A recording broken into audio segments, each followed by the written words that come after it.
This is Jerry Ordway, the guy who killed Superman. Whatever you do, don't listen to Pint of Comics. I have come here to chew bubblegum and kick ass. And I'm all out of bubblegum.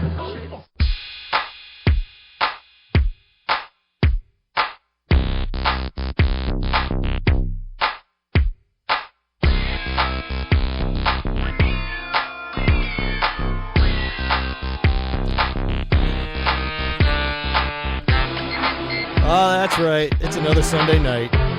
Pint of Comics. Sir John. And Nick Banks from Horror News Network. How you doing, Nick? Good. How about yourself? Good. Nick's sitting in for Johnny Ganache tonight, who is sadly working. Oh, He's got that day shift. It's a terrible thing on a Sunday. absolutely. Especially in retail. It's awful. It's not easy. No, it's not. Nick's here to help me out with a very, very special guest who I have on the phone, Steve Bissette. Steve Bissette, who is a fine writer of horror everything. Wouldn't you say, Steve? That's for you to say, not for me.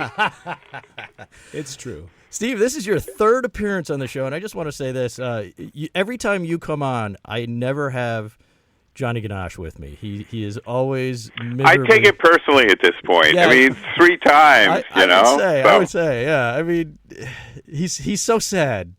And I think, sometimes I'll just book you and see if he actually shows up or not. Well, I'll work with what I got. So Nicolas Cage is joining us, or you said Nick is joining us? We have Nick Cage stuff later, but... Yeah, he's coming in after to do another show. Nick, have you ever met Steve? I have never met him. Oh, I'm sorry, Nick. No. Well, good to meet you, Nick. Good to meet you as well. I've been a big fan of your work for many years. You should Well, be. thank you. Yes, absolutely. Steve, your most recent book, The Brood, came out in June. Actually, no, it's coming out later this year. Oh, did it get... We finished proofing the PDF back in May, and it's still in production at PS Publications. I wish it was out right now, but it's quite a massive book. It's 670 pages. Wow. And I turned in 33 pages of notes after we proofed the final, next to final, I should say, galley on it. So I generally use the word loquacious when I discuss you, Steve, and yeah, that right there is pretty indicative of you. Is that a compliment, or should I be careful? It's a compliment. Okay, thanks. Unless you're G. Michael Dobbs, he might think it's an insult, but you know how it is.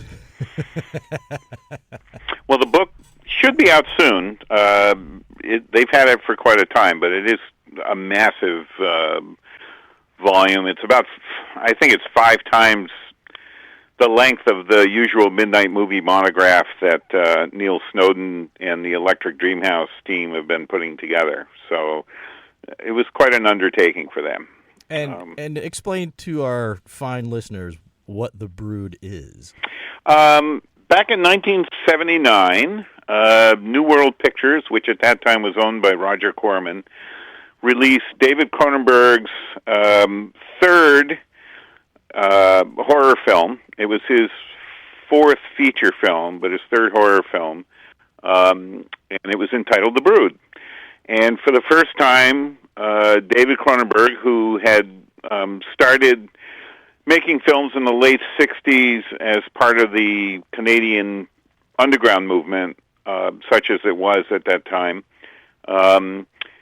he had begun in the mid-70s making the feature films that he's best known for today, starting with a movie that was released in Canada and most of the world is Shivers, and released here in America as They Came From Within. And it was one of the most outrageous and shocking of the horror films that hit the drive-in and hardtop theater circuit in 75, 76. And then his next film was Rabid, with Marilyn Chambers in her first non-X role. Rabid, as a matter of fact, just was remade in Canada by the Soska sisters. It's coming out this fall, I think. Really? And then he did a film called Fast Company, which even a lot of Cronenberg fans have not seen. It's a pretty good race car movie, starring John Saxon and William Smith, and Claudia Jennings when she was still with us. And then his fourth film was The Brood, and it was the first film he made where he had the kind of control that most audiences presume filmmakers have. It was the first film he shot in a studio as well as on location. It was the first film where he was working with a full crew who were able to actually design the film fully.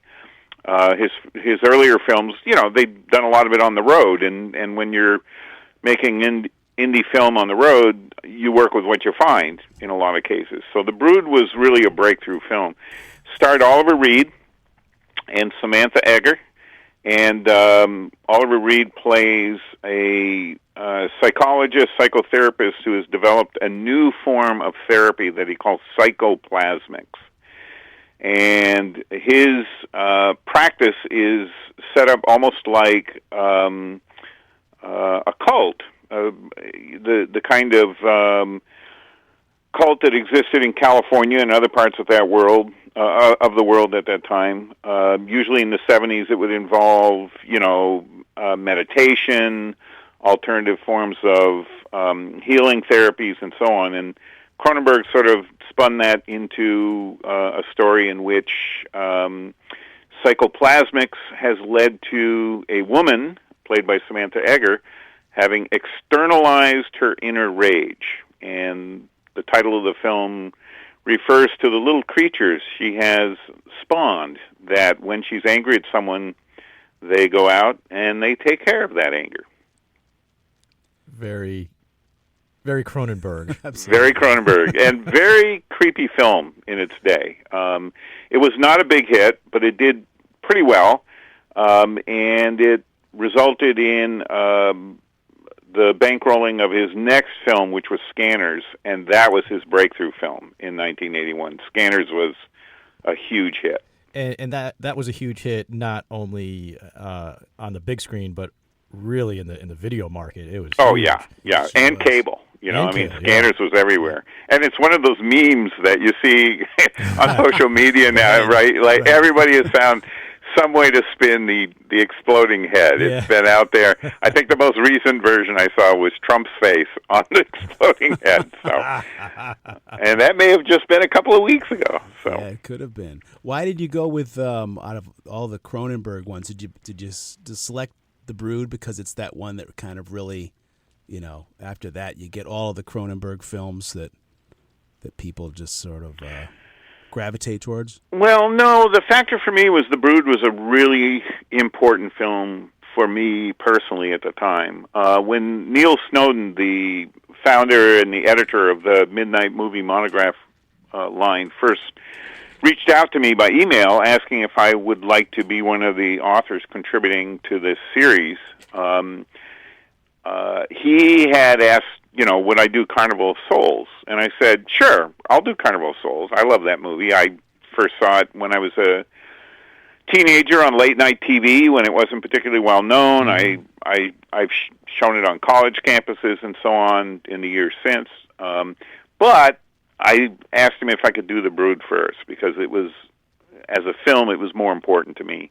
Back in the late 80s, during the years that I had finished my run on Swamp Thing with DC Comics and was primarily focused on editing and publishing and co-publishing a horror anthology called Taboo, my family went through some trials and tribulations revolving around my first wife having recovered memories of having been abused when she was younger. And we saw that process through as best we possibly could, but it really had a devastating impact on my family and all of us. And we came out of it okay, as best as we could. My first wife and I are still good friends, but there wasn't much out there for someone who was, in my case, a husband, a partner, to somebody who was going through that kind of therapy. And there were tons of books. There were all sorts of support groups and so on for my first wife when she was going through dealing with the recovered memories. But there was nothing for a spouse, a partner. There was just nothing out there. There was literally one book that existed at that time in the late 80s. And as a result, The Brood became one of the few things in our entire culture at that time that sort of provided a focal point for, dealing with all the stuff I was going through. I could certainly look at The Brood and say, well, it could be worse. But it was more that The Brood is a really emotionally adult film. And it was important to me because it was one of the things that helped me get through, a really tough few years and really be there, not just for my first wife, but for our kids, our family, and so on. So The Brood, out of all of Cronenberg's films, and I've been following his work since They Came From Within, that's the one film for me that really had not been written about in a way that dealt with the real depth and breadth of the emotional canvas that I think that film deals with in a pretty tidy little 90 minutes. It's going to take people longer to read my book than to watch the movie 3 or 4 times. But it was a really powerful film for me, and that's why I chose to write about it. You're right. The bulk of the other Cronenberg genre films certainly have gotten a lot of critical attention, and The Brood tended to be one of the ones that was short-shrifted. I also was drawn to it because it was one of the films that had been written off by a large portion of the academic writers out there who are writing so many books about, the genre today. There's academic press has dealt with almost everything Cronenberg did, and The Brood is the film that usually gets dismissed as being in and of itself misogynist. And to me, that misses the forest for the trees, to say the least. That's why I tackled that one. I did not expect to be doing anything more than the same length book that the other writers who have contributed to the Midnight Movie Monograph series. They've done books on Tommy, Spirits of the Dead, Deathline, Theater of Blood, the Vincent Price film. It's a great book series. But it is. I turned in an early draft, and Neil, my editor, encouraged me to keep going, and it just grew. I ended up working on the project for probably 2.5 years, and then turned in a final manuscript, and Neil loved it. He's like, because I was ready at that point to chop it down, and he said, nope, we're going to go with the whole thing. Wow. So. Well, something else. Hey, if you're tuning in just now, Sir John with you, Pint of Comics, guest special host, Nick Banks, with our guest on the phone, Steve Bissette, writer, artist, loquacious man. I've answered, 2 questions? Yeah. This is why I love having you on, Steve. I just let you talk. It's great. And this is WESU 88.1 FM in the Middletown area, at WESUFM.org if you're on the interwebs, which is worldwide nowadays, which is a fantastic thing. Most days, yeah. Steve, I got to ask you something. I know you brought it up a couple of times over the last few days or weeks on the good old Facebook. You don't do conventions anymore. No, I've really cut that way back. I turned 65 in March of next year, so part of it is kind of hit a wall a few years ago. There was a convention out in California that put together. Actually, I think we did it first in Ohio, and then we did a second one in California where we did a Swamp Thing reunion. Got together with Tom Yates and John Toddleben and Rick Beach and myself. We were four of the key artists on the Swamp Thing run for DC back in the 80s. And had a great time at those shows, but didn't really get to spend much time with my friends.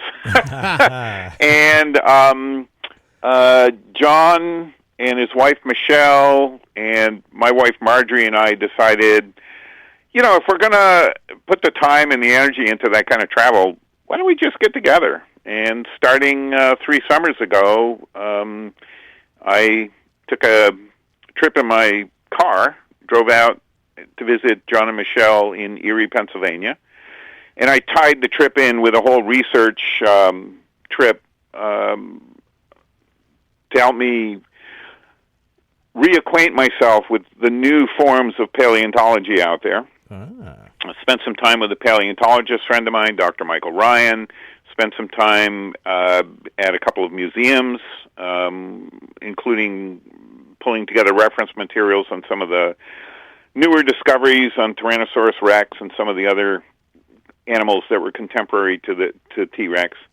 But I built the trip around spending time with John and Michelle. And now every summer, whether we drive out to see them or they drive out to see us, we get together.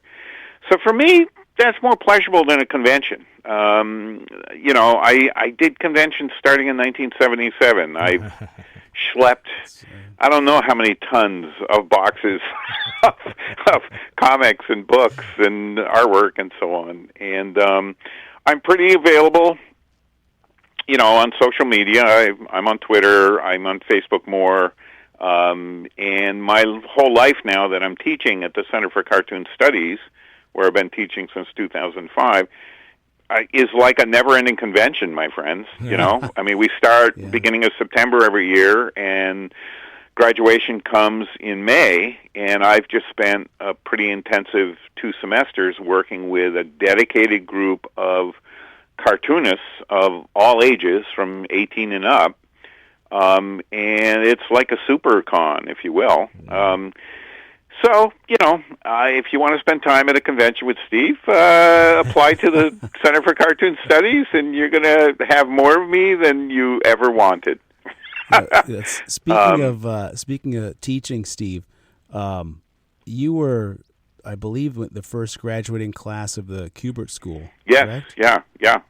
Does it seem like you've come full circle with being just a rookie at that point, and then now you're providing instruction and advice to these? Yeah, I really feel like this is the best thing I can be doing with my life right now, and I really feel like there was no way I could pay back Joe Kubert and Muriel Kubert for all that they did for us. And it wasn't just me, it was also my classmates, Rick Veach, Tom Yates, Sam Kajava, John Toddleben. I could go on with the list of classmates I had at Kubert School, including the ones who came in after we had graduated. We became really close friends with people like Tim Truman, and Tim wasn't part of our day-to-day class. He was part of one of the classes that started at Kubert School after. But there was no way I could pay Joe and Muriel back. And when sometimes the universe comes around and opens a window or a door for you, and when the opportunity presented itself to work with this brand new school, the Center for Cartoon Studies, it was at the right time in my life. My daughter Maya and my son Daniel had graduated high school, each of them, and were going into their 20s, and it was just a point in my life where I thought, I can do this. I also had retired from the American comic book industry. I was working on other things, writing. I still illustrate books, but I had pretty much had my fill of the business end of the industry. So teaching was very enticing, and it definitely felt like coming full circle, as you put it.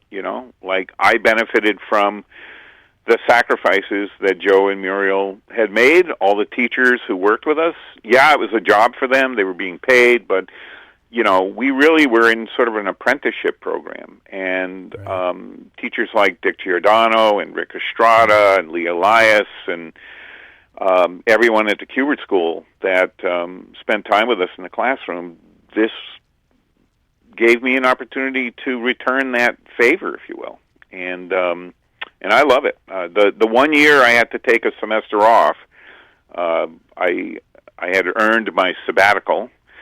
Was really hard for me. It wasn't just waking up Monday morning and not having a week of classes out of me. I really missed, having time with that group of students, and was eager to get right back in the classroom when that semester-long sabbatical ended, which was a surprise for me.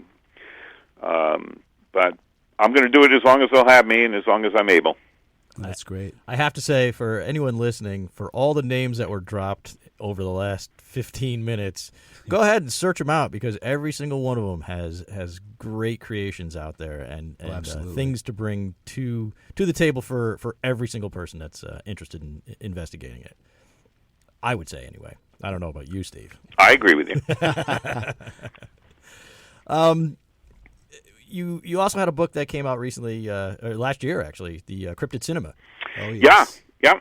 And I know you're working on other volumes of that. Yeah, I got 2 volumes in the works. We've got one that is nearly done. I was hoping to have it out by this summer, but events overtook it. The second Cryptid Cinema, for the benefit of your listeners, is a genre that has been not really looked at as its own genre. Cryptid is the term for unidentified life forms out there that have been seen and reported, but have not made their way into the accepted scientific canon of biological life forms on the planet. And that means things like lake monsters, sea monsters, the Yeti, Sasquatch, any creature that is repeatedly reported, giant cats, pterodactyls, thunderbirds. Sure. And I'm not so much invested in the science of cryptozoology, although it fascinates me, and I've got quite a library of cryptozoology texts. I was just interested in the movies about that, and not just the movies about Bigfoot and the Loch Ness Monster, but also the movies that, within the fictional universe of the movie, we're supposed to accept such and such a mythic or undiscovered creature is real. So that means, King Kong, the creature from the Black Lagoon, The Lost World, any movie that has living dinosaurs in it, which creatures that Ivan T. Sanderson, one of the premier cryptozoologists, referred to as neo-dinosaurs, meaning living dinosaurs. Those are all part of the genre called cryptid cinema. So the first book that came out that you're referring to, John, is sort of a scattershot, kind of, shooting off a shotgun and seeing where the pellets hit the wall and sort of laying down a loose groundwork for the far perimeters of cryptid cinema. And with the second book, the next one will be out, I've really focused on one movie, which is The Legend of Boggy Creek. Oh, boy. Which came out back in 1972, and it was the movie that put, Bigfoot on the map. And more importantly, it created a template for how to make a movie about an American cryptid. It was the first movie that approached it in feature length as a documentary. And I love that movie in part.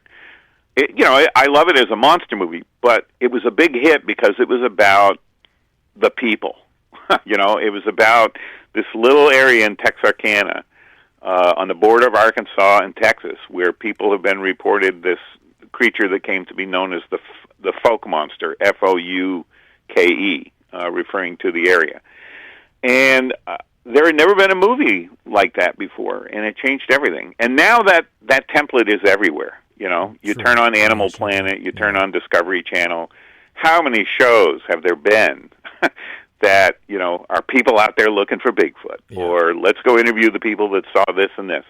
But when Charles B. Pierce made that movie in 1972, that was a fresh approach. So that's what the whole book is about. The making of the film, where it came from, what success it had, and I also tracked down and interviewed two filmmakers who, in my estimation, were carrying on that tradition in the most honorable way. And those filmmakers were Sean Whiteley and Seth Breedlove. And Seth Breedlove and his creative team are the folks doing the Small Town Monsters movies. And they've put out a movie every year, sometimes two, where they focus on a specific reported cryptid and put together, a feature that runs from 60 to 80 minutes on that particular creature, including the Mothman and so on. Oh, yes. Good old Mothman. So the book kind of got postponed because the daughter of Charles B. Pierce died quite a number of years ago. She rescued her dad's movie. Right. She sorted out the legal entanglements. She tracked down the original copyright owners who were the investors behind the film, and they were not a filmmaking firm. They were a trucking company out of Texas.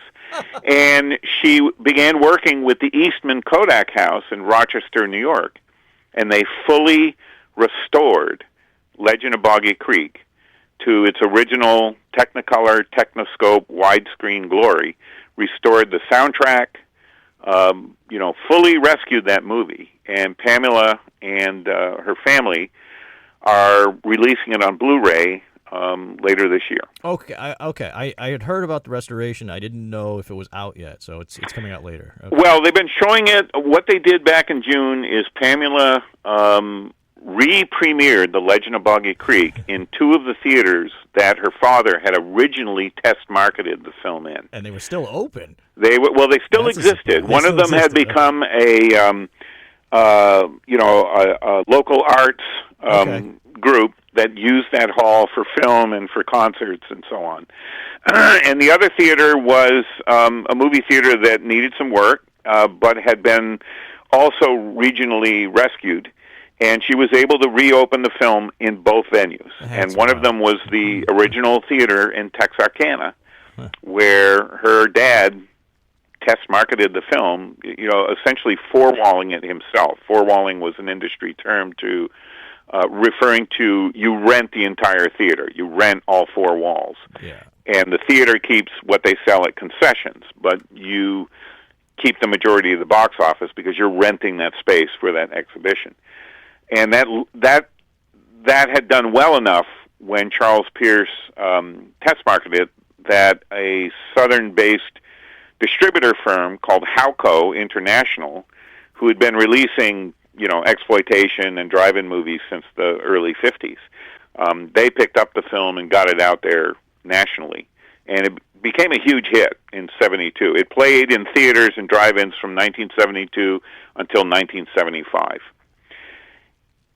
It had been released once on video in the early 80s, legally, and then all the other releases, everything that had come out on DVD and on disc, were bootlegs.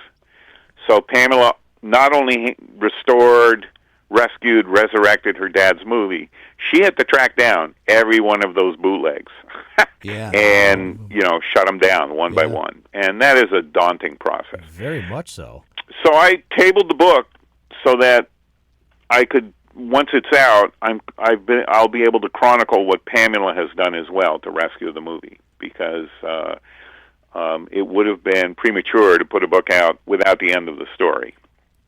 And of course, her resurrection of Legend of Boggy Creek is the beginning of a new story in and of itself, and it'll be interesting to see where it goes. Yeah, definitely. It's going to be great to see that film restored because, like you said, I think I probably either saw it on television or a very bad copy of a copy.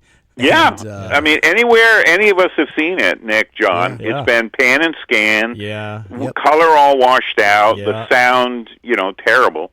It'll be amazing to see it again. I haven't seen the restoration yet. I'm looking forward to it. Oh, yeah, okay. Yeah, because I'm like you. I saw it on TV, and it was just so muddy and ugly looking, and it was on one of the local networks, too, so that didn't help. It looked worse. Yeah. Well, but at the same time, I mean, that movie, having the lifespan it had, since 1975. I mean, it has bred an entire generation of not just cryptozoologists, but also filmmakers. Yeah. And, you know, it really, it's a curious film to look back at now, because it's sort of like looking back. It's like when people watch the original Night of the Living Dead now. You know, you kind of got to forget that you've sat through, I don't know, how many seasons has Walking Dead been on? 6, 7? You know? And in a lot of ways, Night of the Living Dead looks quaint to a contemporary audience, unless you really can get in the headset. And similar, Yeah. well, and similarly, Legend of Boggy Creek is it's an artifact of its era. It is the first of its kind. It has been so imitated since that it's going to be, even seeing it restored, it's going to be hard for a lot of people not to just shrug their shoulders and go, what's the big deal? Well, the big deal is there was nothing like that before that existed. Yeah. So it's the first. It's always good to recognize that, too, that was the first, and go from there. Yeah, and, you know, part of the pains I've gone through with the book is I follow the threads through, because it's not just monster movies that led to Legend of Boggy Creek. It's those Walt Disney nature films. Sure. It's all that Sun International stuff that played in the 70s, you know, Chariot of the Gods, In Search of Noah's Ark. Boggy Creek was at the beginning of that wave, and it was really the success they had that prompted outfits like Sun International, you know, Sun Pictures, to go, hey, there's coin to be made here. Let's refine this and take it further, and they did. So anyway, that's what that book. And then there's a third volume of Cryptid Cinema, a second one I have in the works right now, that is backtracking the whole genre and going to be chronicling in grueling detail, you know, from the 1890s up to 1972, what was Cryptid Cinema and where did it come from and where did it go. And I'm using 1972 as my cutoff date, because Legend of Boggy Creek really is when everything changed. So Right. There you go. That's a good time to take a quick break. We got to pay the imaginary bills here at WESU, as John likes to say. I don't want to get in the way of that. I know, right? So, we will be back in 2 and 2 with our special guest, Steve Bissette. Click, click. Your mom had an accident. I'll take you to her. Uh-oh. Look, Wild Bill. Who was that? Some stranger. He said Donnie's mom was hurt. I didn't know if I should go with him. Well, just don't do what a stranger says. Check it out with an adult you know. Remember, a stranger Can mean danger. Now I know. and knowing is half the battle. Hi, this is Nicolas Cage. When you're a teenager, there are a lot of things going on that can produce stress and anxiety. The pressures of school, dating, and the future in general can seem overwhelming sometimes. But there are healthy ways to deal with stress, ways to reduce it and channel your energy in positive directions. And you don't have to do it alone. The Will Rogers Institute has a free booklet with some really helpful information. For your free copy, visit wrinstitute.org and find us on Facebook and Twitter. This is Barry Kitson, who has worked on Superman books. Sir John, please do not listen to Pine and Comics. Hipsters, flipsters, and finger-popping daddies. Knock me your loads. I'm DJ Cheshire Cat, host of Wonderland. From punk to prog, novelty to new romantic, bluegrass to bebop, Wonderland has a place for it. Join me every Tuesday night from 5:05 to 6 p.m. as we go down the rabbit hole of eclectic and eccentric musical tastes together, only on WESU Middletown 88.1 FM. Wash your hands often to reduce the spread of germs and disease.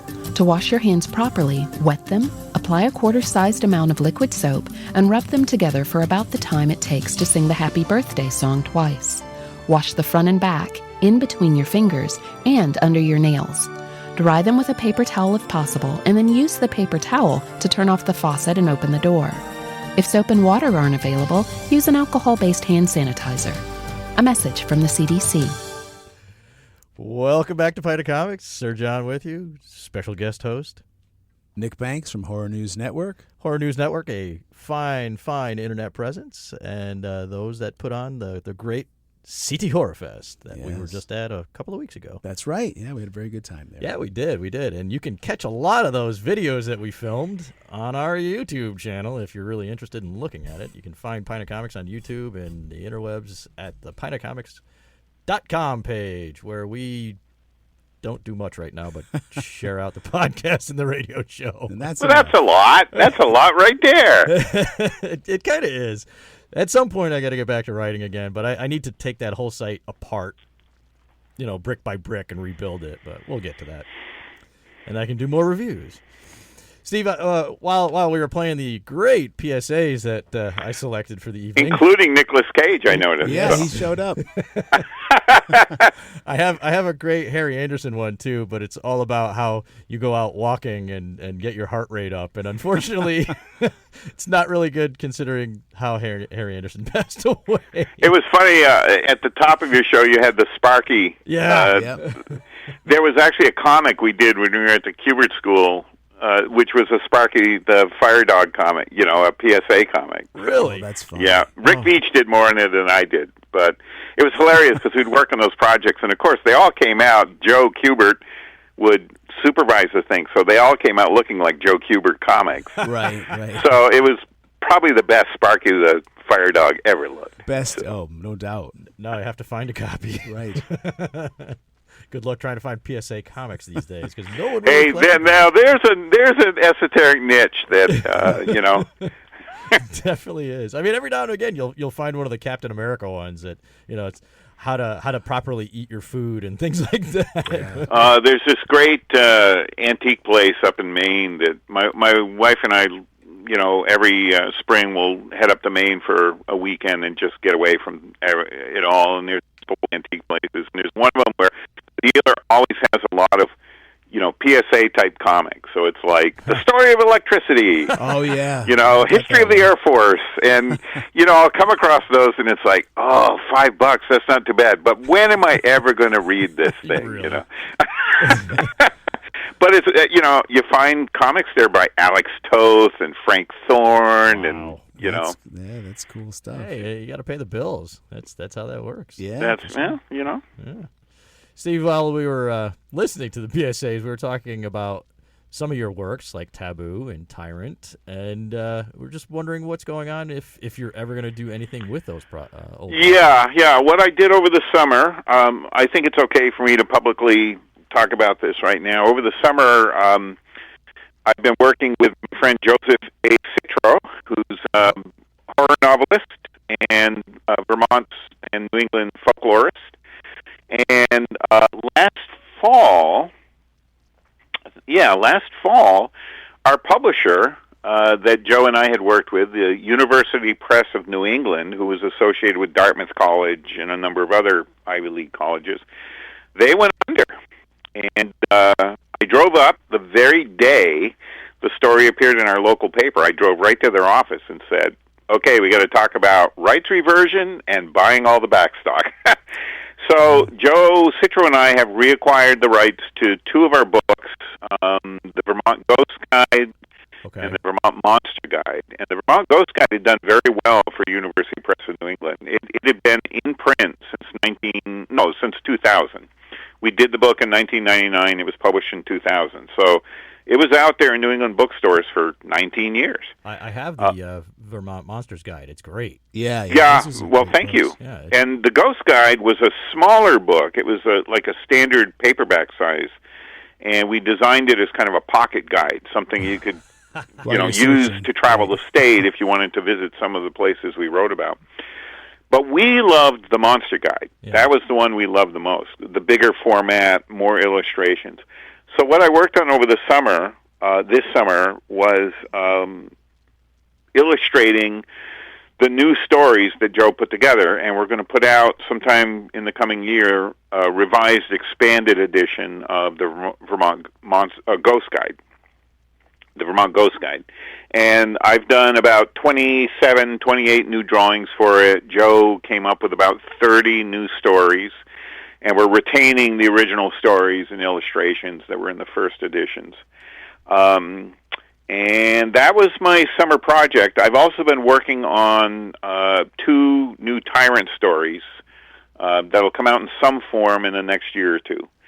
And I've got a couple of pet projects that I'd like to do as one-shot comics.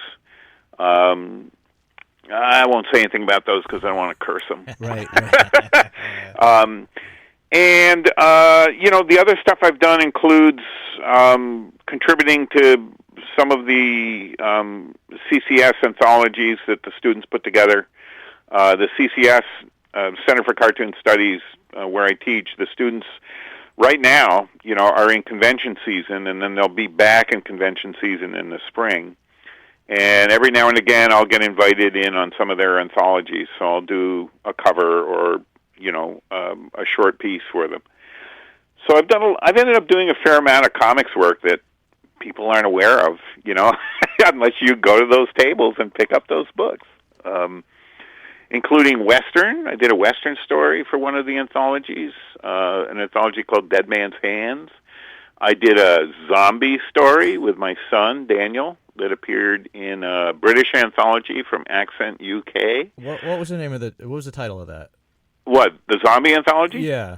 Zombies. It was just zombie? I think I have that. Yeah, and if you don't, let me know, and I'll dig into my back stock and see to it that you two get copies. Perfect. I've kept my hand in it. The big thing that'll be coming out sometime either October or early November is DC is reprinting a big chunk of the early run of Alan Moore, Steve Bissette, John Tollivan, Rick Veitch, Swamp Thing. They're putting it as a massive hardcover called Absolute Swamp Thing Volume 1.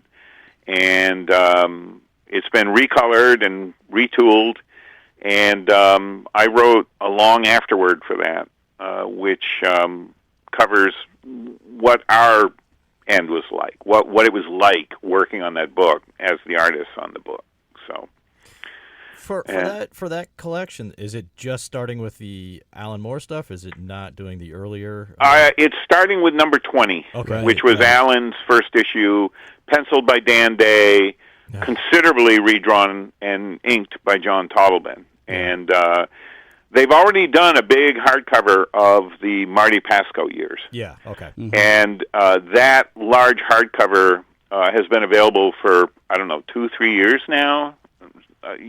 And that's still in print, and that includes all the Swamp Thing comics from Len Wein and Bernie Wrightson's run, 1971, 72, 73, on up to the Martin Pasco and Tom Yates run, up to Saga of the Swamp Thing number 19, which is the point when John Tollivan and I were working with Marty Pasco. We started with issue 16. Okay.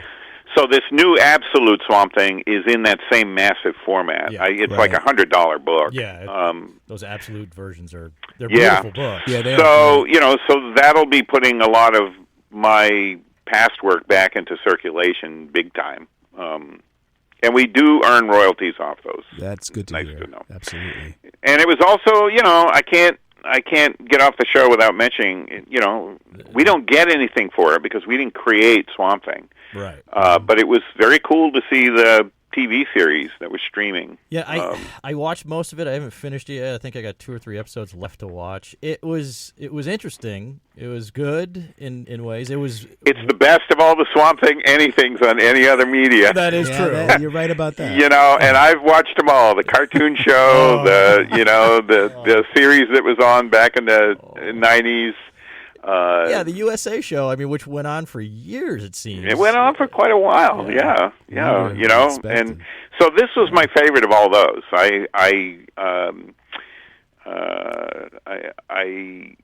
I'm happy to say that John Tollivan and Michelle Tollivan actually got to visit the set. Oh, yeah. They were visiting a friend in North Carolina, and Michelle, brilliant woman that she is, reached out to D.C. and made arrangements so that John and Michelle could visit the set.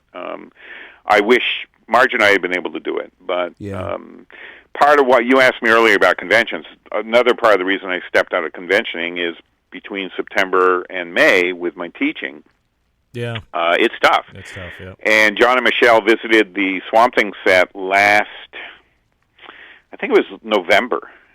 And I just can't step out of, my teaching week for any duration during those blocks of time, because it really, I tried to still do conventions when I was just beginning at the teaching gig. And, you go away for a weekend, you come home, and it takes a couple of days to get back yes, it does. in the groove. And, my students are more important than anybody except my family. And so anyway, so we didn't go to the set, but I'm really glad that John and Michelle got to, and they said it was pretty amazing. And it has been cool to see the series. When you get to the end of it, don't turn it off when the credits start, because there is a little thing at the end of the last episode where they tip their hand about one of the characters we drew early on in the series, and it was very cool to see that. So interesting. The in the work you did on Absolute Swamp Thing, and I'm not sure if you've covered this on the show before. Probably but, not.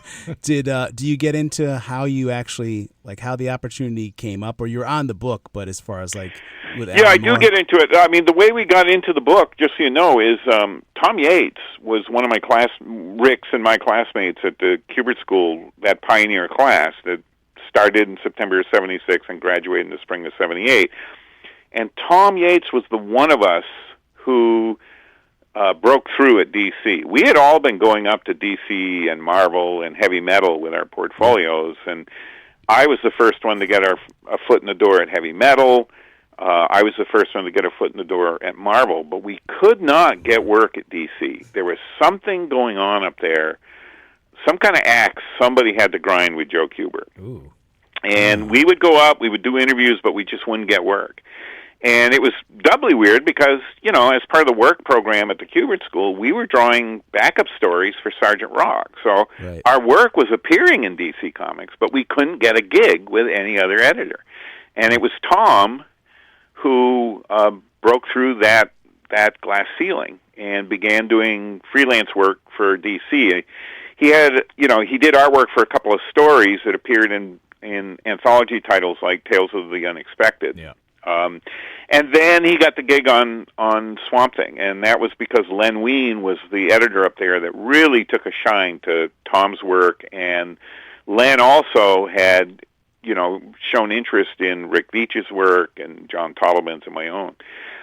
And from the time Tom started on the book, he was penciling and inking that book, and that is a tough deadline. Yeah. Right? Yeah. So... And Marty Pasco's scripts were very dense. I mean, those were really dense reads, and that meant it was a tough job. Yeah. 22, 23 pages a month. So from issue 2, John Totleben and Rick Veitch were assisting Tom. They would go to Lake Apatcong, where Tom had a house at the time that he was renting, and they would, stay for a week or so and pitch in on issues of Swamp Thing. And then I got my feet wet. I laid out an issue for Tom. It was Saga of the Swamp Thing number 8. And if you flip over the splash page, there's 2 dinosaurs fighting on the splash page. And it's not like classic dinosaurs. Tom drew them like the lizards that had rubber fins on them in 1 million BC. Oh, boy. Right? And but if you flip over the splash page, Tom snuck a credit in that says Layouts SRB under one of the dinosaurs' tails. So John and Rick were working on it with Tom from issue 2 on, and I started pitching in, starting with number 8. So when Tom was eager to move on, Tom's first love is not monster and horror comics. Tom right now is the artist on Prince Valiant. That's and right. the comic strip. Right. I forget that a lot. Yeah, Tom does it every Sunday, It's beautiful work. And, but are you lucky enough to be in an area where your newspaper carries Prince Valiant, We don't get it up here. I don't even know anymore. I'm not even sure. The Current used to carry it on Sunday, and I haven't looked at a Sunday Hartford Current in God knows how long. Well, it's written by Mark Schultz, Cadillacs and Dinosaurs, Xenozoic Tales, right? Mark is the writer. Mark's a great guy and a great comic artist and a great writer. Tom's doing the artwork. And I bring this up because Tom's first love was adventure comics. He wanted to do Tarzan. He wanted to do Zorro. He wanted to do Prince Valiant. And as of today, he's done all of those. Yeah, I was going to say, he did a bunch of Tarzans at one point. You got it. Yeah. But that way, at the time he was doing Swamp Thing, he was feeling, constricted because he really wasn't into doing a monster comic. That wasn't his cup of tea. So when Tom was deciding he was going to step away, he let us know in advance, and he said, and he had it in his head that John and I should work together. And we had all been friends. We had all shared. We had rented a house together from graduation in the spring of '78 until 1979, 1980. We had all shared a house together. I was the first one to move out. I moved back to Vermont in the summer of '79. So Tom knew. We had John and I had jammed on stuff together, and we had even done a couple of pro jobs together. John helped me out on that Dracula story, my last Marvel job, which was the Blood Bequest in Bizarre Adventures, which Steve Perry wrote.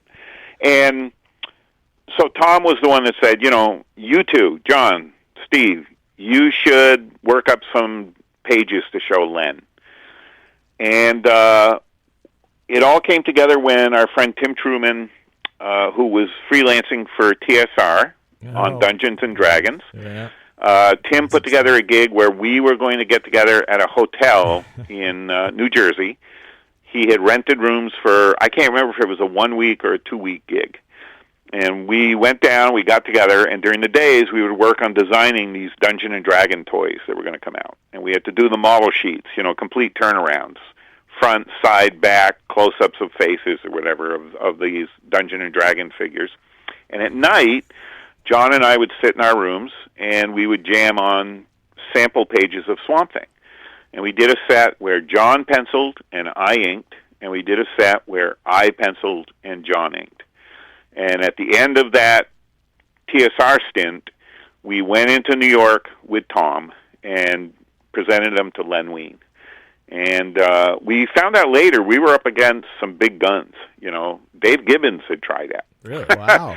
And at some point, Art Soydam had tried out. Wow. I don't know where that fell in, but so we got the gig. Len said, "You guys got it, but I want Steve penciling and I want John inking." And at that time, I had more chops as a storyteller. I had done more comic pages than John had.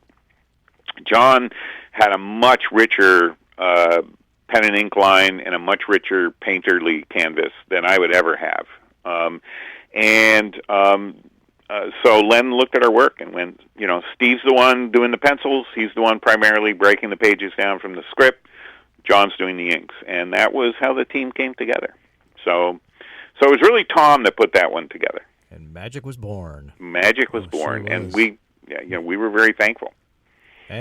And if you're on the reader end of it, when those things were coming out, too, yeah. Oh yeah, it was something else. The excitement that comics creates now is a little bit different because you have the social media aspect of it. It's all in your face all the time. But back in the '80s, it wasn't like that. You were lucky to get that weekly newspaper to come out in the local area, and maybe there might be an article about one of the comics you were reading.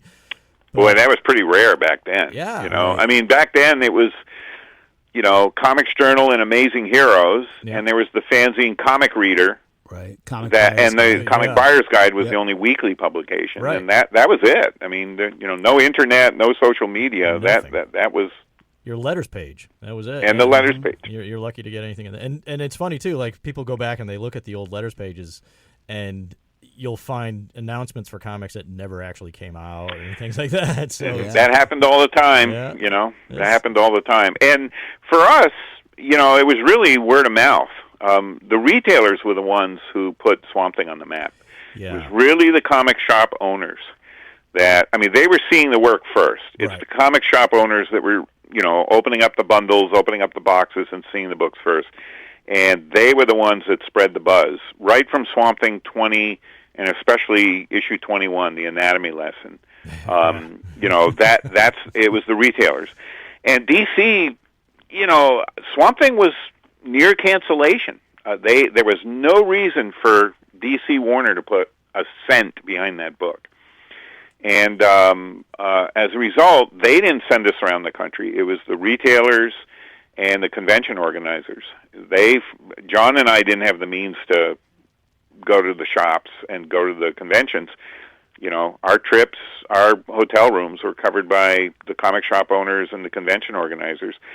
And by 84, 85, into 86, John and I, often together, were doing either a shop appearance or a convention every other weekend. Oof. Ooh, it's a schedule. Which is another reason I don't do it anymore. I did it a lot for many, many years and put a lot of mileage there. That'll burn you out. Yeah, I can see that.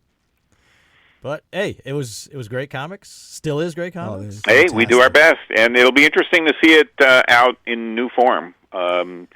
We're always happy to see the work back out there. So yeah, I mean we've had people on. We've talked about reprinting processes and how comics are you know how the printing process now is vastly different than the way it was. Oh, it sure is. I mean, I just picked up that beautiful Steve Ditko volume that Marvel put out. You know, of the superhero monster stuff.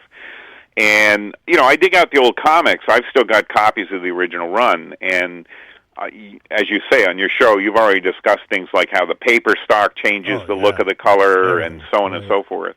I just showed my students last week. I brought in that Ditko volume and brought in one of the comics so they could see the difference between here's how the coloring looked on the comic page when it was originally published, here's how it looks in the reprint volume. And it's important to remember that those color choices were made knowing that the newsprint was going to drink a lot of that ink. Yeah. It wasn't, you know, they knew what the color was going to look like when it saw print. And it looks completely different now in the reprint volumes. Yeah, definitely. Hey, Steve, we're coming to the bottom of the hour here. And well, I guess I better get off, huh? Well, before you go, why don't you let people know where they can find you if they're so inclined? I'm on Facebook. You can find me there. There's there's 2 pages set up that are, there's Stephen R. Bissette, writer, artist, editor. There's an S.R. Bissette fan page that Bob Here has set up, and I'm there in person with my own page. I'm also on Twitter. Feel free to look me up there.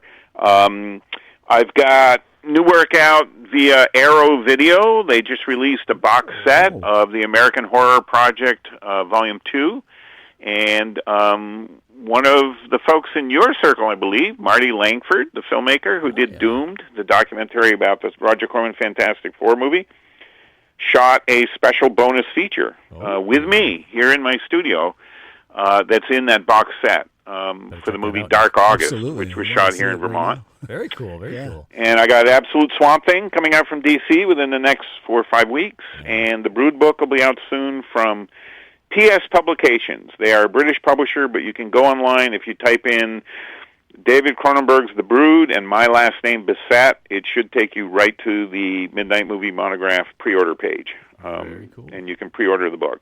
All right. Steve, it's been great having you on again for number 3. Hey, Sir John, it's great. And is it Prince Nick? What do I call you, Nick? What's the adjective? Maybe a Baron Nick would be. Baron Nick. There we go. So it's been an honor. I hope I get to meet you face to face one day. And Same if here. you guys want me on again, just say the word. You got it. Thanks again. Thank you. Thank you. Take it easy. Steve Bissette, Pint of Comics, Baron Nick. Yeah. It's either that or the Duke, I guess. I don't know. But yeah. Sir John with you. We're tuning out because Dead Air is up next with Uncle John, and we're going to hear a whole lot of Grateful Dead, I think. You like the Grateful Dead? You know, I'm not a huge Dead fan, but I think a lot of the bands I listen to love them, and so I certainly recognize their influence for sure. Everybody does. All right. We're Pint of Comics. This is where we say, see ya. We are leaving!